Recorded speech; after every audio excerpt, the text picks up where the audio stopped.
علیکم السلام ورحمت الله وبرکاتہ. یو روز سوال کړی د جرابو باندې مسح کول.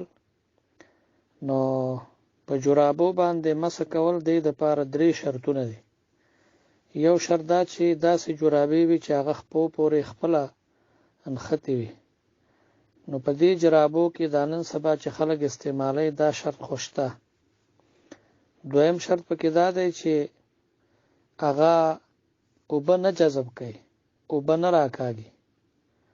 او دا شرط په دې جرابو کې نشته دی. که معمولی غوندې لون لاس پر راکاږي نو هم لاندې خپې ته لونوالی رسیږي، او که اوبه پې واچي نو په طریقې اولا خو ټولې خپې لمدېږي. او دریم شرط پکې دا دی چې بغیر د پیزار نه په هغې کې تقریبا 2 میلو پورې مزل کېدی شي. نو دا 3 شرطونه چې په جرابو کې وي نو په هغې باندې مسح کېږي. او چې دا شرطونه پکې نه وي نو په جرابو مسح نه کېږي. دا نن سبا چې کومې جرابې دي دا نرۍ جرابې، نو په دغه باندې مسح کول دا په 4 مذهب باندې ناروا دي. کتاب الفقه علی مذاهب الاربعه دا یو کتاب دی د 4 واړو مذاهبو دلایل پکې بیان شوي دي سره د مسائلو د هغې نه. نو هغې کې دا نقل دی چې په دغه نرۍ جرابو باندې مسح کول دا په 4 مذهب باندې ناروا دی. بل سوال کړی دی چې یو کس ته ما 4 کاله مخکې 1000 درهم ورکړي وو، هغه وخت کې 30,000 کالدارې ته جوړېدې، اوس ته ډېرې جوړېږي. نو که ډېرې جوړېږي که لږ جوړېږي، که تا درهم ورکړي نو تا ته به درهم درکوي.